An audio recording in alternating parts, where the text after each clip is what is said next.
Police say they know the identity of the man who shot and killed a customer as he was leaving a Knox County store early Wednesday morning. A handful of communities in Floyd County are without water. In the meantime, we'll show you what organizations in the community are doing to help. Everybody's appreciating that we're here to help in a time of need. Heavy rain and light snow accumulations. We'll break down everything you need to know now at 6. Dedicated to Eastern and Southern Kentucky, this is WYMT Mountain News at 6. Still few clues in the search for a man wanted for murder, but today we did learn his name. Here is Philip Lee Lewis III. He could be anywhere tonight in your neighborhood or even another state. State police say yesterday he opened fire inside the A&B Quick Stop in Knox County, killing Gary Medlin.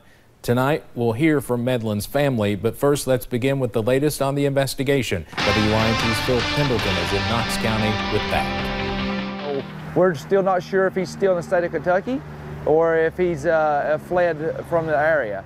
There's still a lot of questions into the robbery that became the tragic death of a young father in Knox County. But police say they now know the identity of the man picked up by surveillance video when they say that he robbed the A&B Quick Stop. Through our investigation, evidence from the scene, tips that's been called in. Philip Lee Lewis has ties to Michigan and Mississippi, but his connection to Kentucky is not known. He has faced charges of parole violation and burglary. If you've seen this person, if you've seen him or know of why he's here or hanging out with someone, we're asking you to contact us. Any information, would greatly appreciate that and help. Police don't think Lewis acted alone, as surveillance video also captured him getting into a car heading toward Corbin. We do know and suspect that there was a vehicle involved. However, we're unable to tell exactly what that vehicle looked like.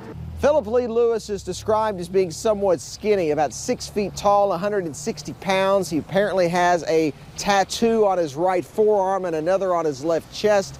He was also seen wearing a very recognizable type of tan Nike sneakers. In Knox County, Phil Pendleton, now back to you. Now, late this evening, we learned Medlin was shot in the back. Police have not told us what type of gun was used in the shooting. WYMT's Just In Case talked to Medlin's sister and ex-wife. They say the gravity of the situation is still surreal. He joins us now live from Knox County. Justin. Steve, I'm here in Barberville along 25E, just a short distance from the store where Gary Medlin was shot and killed. Now, last night we were able to talk with close friends and family about Gary. Now, they were able to remember the happy memories and times they spent with Gary, but those memories were quickly replaced with the realization they will never get to see their loved one again. Now, the news today is that police have identified a suspect they are looking for, Philip Lee Lewis III. Family members hope that the capture of this man brings some justice to the community, but it also keeps people here safe. If they could get him, it would give us a lot of relief that maybe another family wouldn't be hurt by him. I know it's just so senseless, and that's what's been so hard about it, is that it could have been any of us that stopped. Our stepmother went through the area 10 minutes before it happened. Steve, just a few minutes ago, I got a message on my phone from a woman I talked with last night. She was telling me that a t-shirt campaign has been started with the hashtag Justice for Gary across it, and all the money raised will be donated to the 2 young children that will now grow up without a father. And we'll have much more on this developing story tonight at 11. Steve? All right, Justin, thank you. And just a reminder, the man police need help finding is Philip Lee Lewis III. We want to show him to you one more time. Consider him a very dangerous person. We know he is 24 years old. He has ties to Mississippi and Michigan. We have started to try and figure out his criminal past in other states, and hopefully we can learn more about that soon. Earlier today, officials in Prestonsburg responded to a report of a suspicious package. Officials say what made it suspicious was that it was postmarked from Mexico. It was taken to Archer Park for examination. Thankfully, they say nothing inside was dangerous. They say it was just some documents. Today we learned a Harlan County mother pleaded guilty late last year to a charge of reckless homicide. Sentencing for Sierra Foster was rescheduled today until April 18th. She initially faced a murder charge. Foster also pleaded guilty to a host of other charges, including criminal abuse. In December 2016, police say they found Foster under the influence, unable to care for her child. They found her son dead. The guilty plea calls for a 4-year sentence. A Lawrence County man is accused of sexual abuse. Police arrested Anthony Wade Mullins Monday. Investigators say they were sent to his home by social workers. While there, police say Wade allowed them to look at his phones. On it, they allegedly found messages of a sexual nature with someone under the age of 18. Also, police say they found a sex toy and sexual items in a padlocked drawer. He faces incest and promoting a sexual performance by a minor charges. Some people in and around the Wayland area of Floyd County have gone without water for days. Crews with the area's water district tell us they were fixing a couple of leaks throughout the weekend, but a creek crossing water line was undermined late Sunday night, causing water outages for many. WYMT's Connor James has more on what's being done. This is the nearly 350 feet of new piping that's going to bring back water to several areas. Trees and debris has helped undermine the line.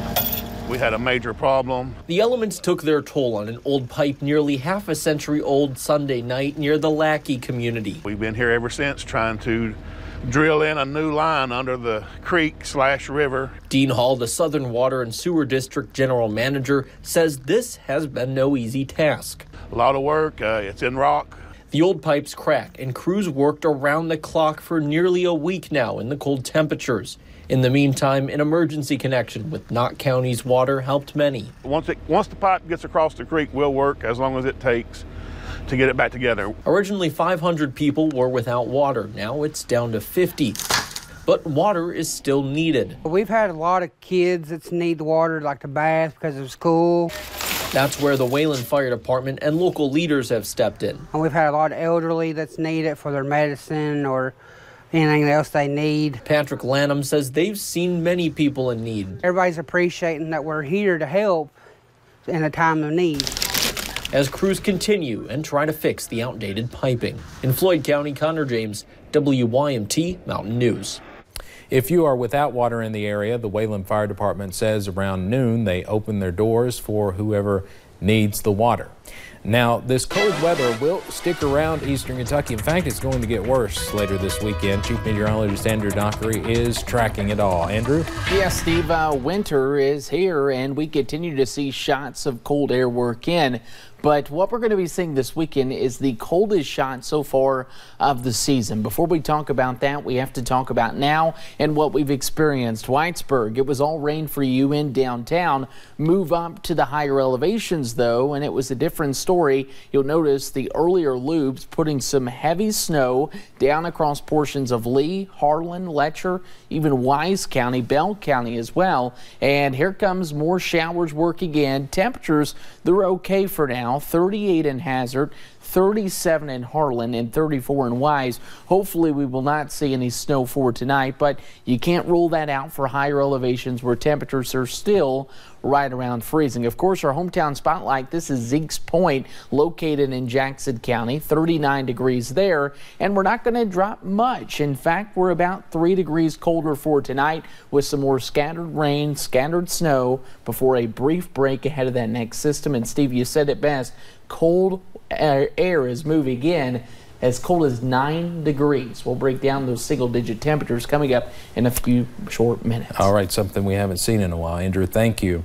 Though many of us saw just mostly plain old rain today, some dealt with dangerous road conditions as snow fell in higher elevations. Officials even had to shut down US 421 on the Harlan County side of Pine Mountain at one point.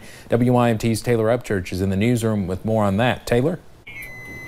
Steve, it did not take long for the snow to turn to slush, but when I drove out there to check out on the road conditions, folks filled me in on just how quickly Pine Mountain turned into a hazard for drivers.